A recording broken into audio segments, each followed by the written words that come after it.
Hello friends, the ज्ञान point YouTube channel में आपका स्वागत है। जैसा कि आपको पता है कि बीपीएससी ने 69वीं जो संयुक्त प्रतियोगिता परीक्षा है वो जारी कर दी है उनका कैलेंडर, और कहीं ना कहीं 235 सीट जो है आपको देखने को मिलेगा।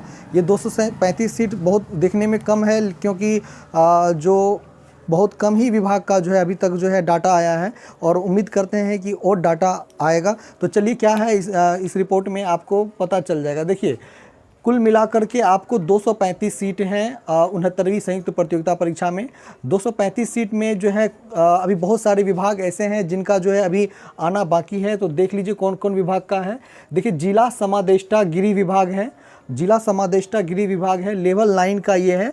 और ये देखिए, यहाँ पर जो गिरी विभाग है वो आप ये नहीं कह सकते, ना तो अभी कोई डीएसपी का ना एसडीएम का किसी भी तरह का कोई पद अभी तक नहीं आया है, लेकिन जिला समादेष्टा आया है। राज्य कर सहा आयुक्त है। उसके बाद कर लेते हैं अवर निर्वाचन पदाधिकारी हैं, उनके जो है पोस्ट हैं। निर्वाचन विभाग के गन्ना पदाधिकारी होते हैं, एक पदाधिकारी उनके हैं। उसके बाद अगर बात कर लें अधीक्षक मद निषेध हैं, उनके हैं। उसके बाद जो जिला नियोजन है, प्रखंड पंचायत राज पदाधिकारी हैं, उनके जो सीट हैं। राजस्व अधिकारी हैं जिसको हम लोग बोलते हैं आरओ, वही बाद में सीओ उनको कहा जाता है।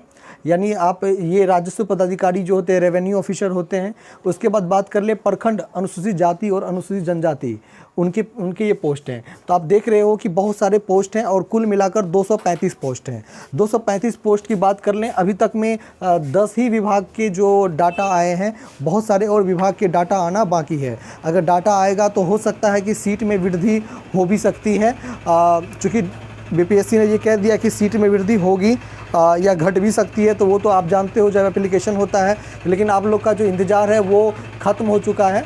और कुल मिलाकर के सबसे जो ज़्यादा पोस्ट जो आपको देखने को मिलेगा, तो वो आपको जो है ये रेवेन्यू ऑफिसर के जो पोस्ट हैं वो देखने को मिलेगा। जो ये पोस्ट है 168 पोस्ट है रेवेन्यू ऑफिसर के।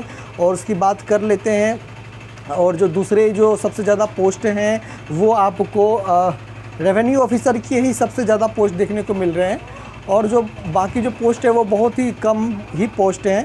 उसके बाद कर लें तो एक प्रखंड पंचायत राज पदाधिकारी, जिसको हम लोग बोलते हैं बीपीआरओ बोलते हैं, और उनके भी पोस्ट हैं 29 पोस्ट हैं। बाकी सब बहुत ही कम पोस्ट हैं। पता नहीं इतने कम पोस्ट कैसे आए हैं कि डाटा जो है और क्लियर होनी चाहिए। हमें लगता है और ज़्यादा क्लियर होगा डाटा। तो कुल मिलाकर 235 पोस्ट हैं। 235 पोस्ट में 108 पोस्ट जो है वो जनरल के हैं। देखिए, अनारक्षित पोस्ट कितने हैं? 108 पोस्ट हैं आपके। और अगर महिला की बात कर ले तो 35 अनारक्षित महिला की बात कर ले। इस तरह से कुल मिलाकर के 235 पोस्ट हैं। आप देख लो इधर। और इसकी बात कर लेते हैं, और सारे महिलाओं के आरक्षित पद तो होते ही हैं, महिलाओं के 35% तो उनको है ही। इसकी बात कर लें आप आगे देखिए तो किसके वेतन कैसे हैं। तो बाल विकास परियोजना पदाधिकारी समाज कल्याण विभाग, वो भी लेवल 9 के, सब मैक्सिमम लेवल 9 के ही सब पोस्ट हैं। और अगर कुल पद बात कर लें तो ये जो आप देख रहे हो, बाल विकास परियोजना पदाधिकारी, वित्तीय प्रशासनिक पदाधिकारी, वित्त विभाग, पुलिस उपाधीक्षक। लेकिन बहुत लोगों ने ये सोचा कि ये जो पुलिस उपाधीक्षक का जो पोस्ट है वो शायद डीएसपी का पोस्ट हो। तो नहीं सर, आप गलत हो। ये डीएसपी का जो पोस्ट तो है ही, लेकिन ये होमगार्ड के डीएसपी का पोस्ट है। ये होमगार्ड वाला है, गृह विभाग में होमगार्ड वाला है। तो ये मतलब वो जो अपने लोग डीएसपी अमूमन सोचते हैं वो डीएसपी नहीं, होमगार्ड वाले डीएसपी का पोस्ट है। तो ये आप देख लो। इसके बाद कर लेते हैं कि सरकार ने ये क्या कहा, कौन कौन से लोग एलिजिबल है नहीं है। देखिए, प्रारंभिक परीक्षा के पूर्व अधियाची विभागों से प्राप्त होने वाले अधियाचना को शामिल किया जा सकता है। संशोधन होने पर पदों की संख्या घट या बढ़ सकती है। देखिए, पदों की संख्या घट भी सकती है और बढ़ भी सकती है, साफ साफ कहा गया है। उक्त विज्ञापन के लिए भरे गए आवेदनों की संख्या के आधार पर एक से अधिक पालियों में एग्जाम हो सकते हैं। देखिए, एक से अधिक पालियों में आपको एग्ज़ाम देखने को मिल सकते हैं। तो इस चीज़ से आपको घबराना नहीं है।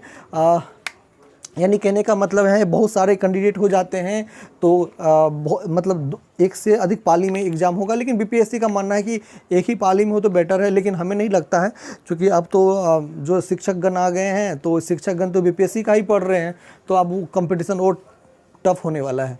तो संयुक्त प्रतियोगिता परीक्षा के लिए सुयोग्य भारतीय नागरिकों से ऑनलाइन आवेदन पत्र आमंत्रित किए जाएंगे।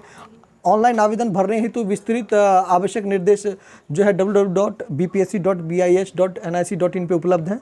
देखिए क्या क्या बातें हैं, मूल बातें आपको मैं बता दूं कि 69वीं संयुक्त प्रतियोगिता परीक्षा जो होगी मान्यता प्राप्त विश्वविद्यालय से आपको ग्रेजुएट हो जाना चाहिए, और या नहीं है तो उसमें उत्तीर्ण होना अनिवार्य है। उसी के समतुल्य में, जैसे अगर बात कर लें स्नातक या उसके समतुल्य जो भी होते हैं। उसके बाद ये जो आपने पोस्ट देखा था इनके लिए अलग अलग, ये जो आपने पोस्ट देखा था अभी ये वाला कोड सारणी 2 में, तो इनके लिए अलग अलग योग्यता है, तो इसलिए आपको अलग अलग योग्यता है। तो देखिए इसमें क्या है, उसमें बहुत लोग तो नहीं भर पाएंगे। अब बाल विकास परियोजना पदाधिकारी की बात कर लें तो किसी मान्यता प्राप्त विश्वविद्यालय से स्नातक डिग्री और वैकल्पिक विषय में जो गृह विज्ञान, मनोविज्ञान, समाजशास्त्र, श्रम और समाज कल्याण, इनमें से किसी एक विषय का चयन मुख्य परीक्षा के लिए करना पड़ेगा। यानी अगर बाल विकास परियोजना पदाधिकारी की बात कर लें तो यदि आप अगर होम साइंस लिए हो, साइकोलॉजी लिए हो तो बहुत अच्छी बात है, सोशल से आप हो तो बहुत अच्छा बात है। वित्तीय प्रशासनिक पदाधिकारी और समकक्ष के जो होंगे, जो कि रेवेन्यू ऑफिसर जो कहे जाएंगे, उसको कहीं ना कहीं कॉमर्स से वो ग्रेजुएट हो तो बेटर है। अर्थशास्त्र, गणित और स्टैटिक्स जो सब्जेक्ट अगर लेते हैं तो वो वित्तीय प्रशासनिक पदाधिकारी की समकक्ष आप फॉर्म भर सकते हैं। अगर हम दूसरी बात कर लें, पुलिस उपाधीक्षक की बात कर लें, अगर पुलिस उपाधीक्षक की बात कर लें तो ये जो है IT इंजीनियरिंग होगा, इलेक्ट्रॉनिक्स एंड संचार इंजीनियरिंग, उसके बाद अगर बात कर लें electronics and telecommunication engineering, electrical engineering, यानी जो इंजीनियरिंग किए हुए हैं खास करके इलेक्ट्रिकल क्षेत्र में, तो वो उनके लिए पुलिस उपाधीक्षक जो बेटर होगा। और साथ साथ मैं बता दूं किसी एक विषय में आपको मान्यता प्राप्त विश्वविद्यालय से आपको ग्रेजुएट होना होगा, और या उसके समतुल्य जो भी हो। खास करके इसमें आपको 50% अंकों के साथ आपको जो है उत्तीर्ण होना पड़ेगा, और जो SC ST कैंडिडेट हैं उनके लिए 45%। मैं आपको बता दूं इस कैटेगरी में 50% और SC ST कैंडिडेट हैं तो 45%। तो ये चीज़ आपको जो है मौलिक चीज़ जो है वो आपको पता होनी चाहिए। उसके बाद कर लें कि ऑनलाइन आवेदन जब भरोगे आपको आवेदक को शैक्षणिक योग्यता के कॉलम में जो स्नातक होगा या उसकी समतुल्य होगा तो पूरी सूचना आपको देनी पड़ेगी, कौन से सब्जेक्ट्स हैं, जो इशू डेट क्या हैं, आपके सर्टिफिकेट की इशू डेट क्या है, सीरियल नंबर, सर्टिफिकेट नंबर, सब आपको तैयार रखने होंगे, यानी सब आपके पास तो होगा ही। उसके बाद कर ले विशेष शैक्षणिक योग्यता और विशेष वैकल्पिक विषय वाले पद के लिए अभ्यर्थियों को ऑनलाइन आवेदन करते समय पद का चयन करना अनिवार्य होगा। यानी कहने का मतलब है कि जो पद आप लोगे वो आपको पहले ही आपको बताना पड़ेगा कि हम DSP की तो पोस्ट है ही नहीं, तो आपको गन्ना उद्योग वाला चाहिए या BPRO बनना है या क्या चाहिए आपकी जो योग्यता के अनुसार, इंटरेस्ट के अनुसार, तो वो चीज़ आप कर सकते हो, ठीक है। उसके बाद अगर बात कर लें आरक्षण का लाभ, राज्य सरकार के जो प्रचलित आरक्षण नियम है तो वो उसके अनुसार से आपको आरक्षण मिलेंगे। इसके लिए आपको क्या करने पड़ेंगे, और देखिए यहाँ पे फिर राज्य के बाहर अभ्यर्थी की बात आ रही है। निर्गत प्रमाण पत्र के आधार पर ही देय होगा, यानी राज्य में जो निर्गत प्रमाण पत्र हैं उसी के आधार पर देय होगा। तो आपको नॉर्मली है कि अगर आपको आरक्षण लेने हैं तो आप जो है OBC में के आरक्षण लेने हैं तो आपको NCL बनाना, नॉन क्रीमिलियर जो रहित प्रमाण पत्र है वो बनाना पड़ेगा। और उसके बाद जो EBC हैं उनको भी NCL वाला सर्टिफिकेट बनाना पड़ेगा। SC ST को कोई सर्टिफिकेट नहीं बनाना पड़ेगा, और EWS को भी आपको सर्टिफिकेट बनाना पड़ेगा। तो इस चीज़ को आप ध्यान रखिए, क्योंकि अगर सर्टिफिकेट नहीं भी मांगेगा तो आपको ध्यान रखिएगा जब आपका जॉब होगा तो उस जॉब में आपको जब से आप फॉर्म भर रहे हो तभी से वो देखा जाएगा कि फॉर्म भरने तक आपके OBC बने हुए हैं या नहीं। अगर मान के चलो फॉर्म भरने के बाद अगर आपने NCL बनाते हो, यानी कहने का मतलब आपका प्रीलिम्स निकल जाता है, मेंस निकल जाता है, इंटरव्यू के समय में आपको समस्या हो जाएगी। इसीलिए अभी ही आपको फॉर्म भरने से पहले ही सारा चीज़ आपको बना लेना है, नहीं तो कहीं ना कहीं आगे चल के आपको परेशानी का सामना करना पड़ सकता है। यानी देखिए ऑनलाइन आवेदन पत्र के इंगित कॉलम में आरक्षण का दावा नहीं करने पर आरक्षण का लाभ नहीं मिलेगा। आपको बताना पड़ेगा कि हम आरक्षण के लायक हैं, यानी हमें आरक्षण की ज़रूरत है, तो आपको वो आरक्षण मिलेगा। साथ ही साथ मैं आपको बता दूं जाति के आधार पर आरक्षण का लाभ उन्हीं उम्मीदवारों को मिलेगा, जैसे कि हम पहले बता दिए, जो राज्य जिनका अस्थायी निवास बिहार राज्य में है, यानी जो बिहार में है उसी को मतलब जो बिहार के स्थायी निवासी उन्हीं को आरक्षण मिलेगा। जो बिहार के मूलवासी हैं, यानी बिहार राज्य के बाहर के निवासी जो भी अभ्यर्थी को आरक्षण का लाभ देय नहीं है, आवेदन में दिया गया अस्थायी पता ही आरक्षण के प्रयोजन के लिए अस्थायी निवास अनुमान होगा। उक्त आरक्षण के लिए उम्मीदवारों को अस्थायी आवासीय प्रमाण पत्र प्रस्तुत करना पड़ेगा, यानी जो परमानेंट एड्रेस है वो आपको प्रस्तुत करना पड़ेगा। तो इस चीज़ को आप समझिए। अब एक चीज़ और मैं आपको बता देता हूँ, यहाँ पे ये लिखा हुआ है जाति प्रमाण पत्र और अस्थायी निवास, मूल निवास, डोमिसाइल प्रमाण पत्र। तो देखिए, जो जाति प्रमाण पत्र और अस्थायी निवास, मूल निवास में डोमिसाइल, यानी मूल निवास डोमिसाइल, तो फिर यहाँ पे डोमिसाइल लग गया है, अभी पूरा बखेरा खड़ा हुआ है शिक्षकगण के लिए, डोमिसाइल लागू करो, डोमिसाइल लागू करो। तो देखिए यहाँ पे पिछड़ा वर्ग और अत्यंत पिछड़ा वर्ग के उम्मीदवारों के लिए क्रिमिनल रहित प्रमाण पत्र, जैसा कि मैंने पहले ही बोल दिया है। आरक्षण का दावा करने वाली जो विवाहित महिला का जाति या क्रिमिनल रहित प्रमाण पत्र उनके पिता के नाम और पता से निर्गत होना चाहिए, ना कि उनके पति के नाम से। उपयुक्त आरक्षण संबंधी सही प्रमाण पत्र आयोग कार्यालय में सत्यापन के समय मूल रूप से प्रस्तुत नहीं करने पर आरक्षण का लाभ नहीं मिलेगा।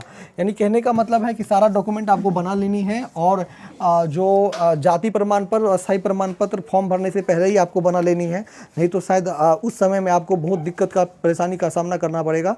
आपको शायद आपकी नौकरी भी नहीं लगे, क्योंकि ऐसे बहुत सारे कैंडिडेट हुए जो कि डॉक्यूमेंट जो बाद में देते हैं थे, तो उसका मतलब है क्या कि जब आप फॉर्म भराएं तब तक तो आप एलिजिबल नहीं थे, यानी उसके बाद एलिजिबल हो गए। इसीलिए फॉर्म भरने से पहले ही एलिजिबल अपने आप को कर लेना है, उसके लिए अपना प्रमाण पत्र बना लेना है, तभी फॉर्म भरना है। तो आपने सब कुछ देख लिया है, सब कुछ पढ़ लिया है, और ये आपको कहीं ना कहीं BPSC की वेबसाइट पर है, वो उपलब्ध है, आप वो देख लोगे।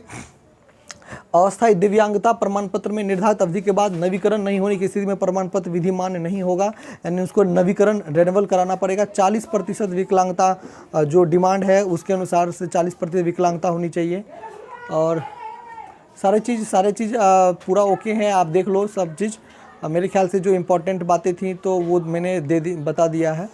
वांछित प्रमाण पत्र प्रारंभिक परीक्षा के लिए ऑनलाइन आवेदन भरने की अंतिम तिथि जाने की स्थिति में अंतिम निर्धारित तक का होना आवश्यक है। देखिए, एक बड़ी बात है, फिर बात मैंने जो बोला कि सभी वांछित प्रमाण पत्र प्रारंभिक परीक्षा के लिए आवेदन भरने की अंतिम तिथि किए जाने की स्थिति में अंतिम निर्धारित तक होना आवश्यक है। यानी आप जब फॉर्म भरोगे तब तक आपका होना वो ज़रूरी है। तो देख लिए, जो उम्र की सीमा जो होगी वो 1/8/2023 को 20 वर्ष, 21 वर्ष और 22 वर्ष अलग अलग पदों के लिए अलग अलग है, तो उस चीज़ को आप लोग देख लेना है।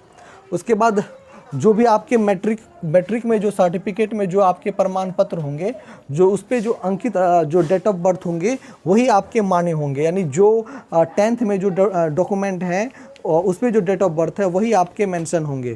तो इस तरह से आप समझ में आ गया होगा जो पूरी बातें हैं, और कुछ जो खास बातें नहीं हैं, जो छूट है तो वो आप सभी जानते ही हो। चूँकि हाँ, एक और चीज़ जो बातें हैं कि 5 फीट 5 इंच होनी चाहिए, जो अग्निशमन पदाधिकारी अगर जो आप बनोगे 5 फीट 5 इंच होनी चाहिए, और जो बाकी चीज़ आपको ये बता दिया गया है।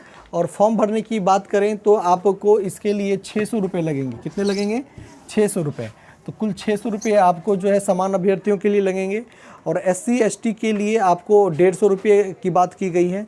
दिव्यांग जो भी हैं उनके लिए 150 रुपये की बात करें, और बाकी जो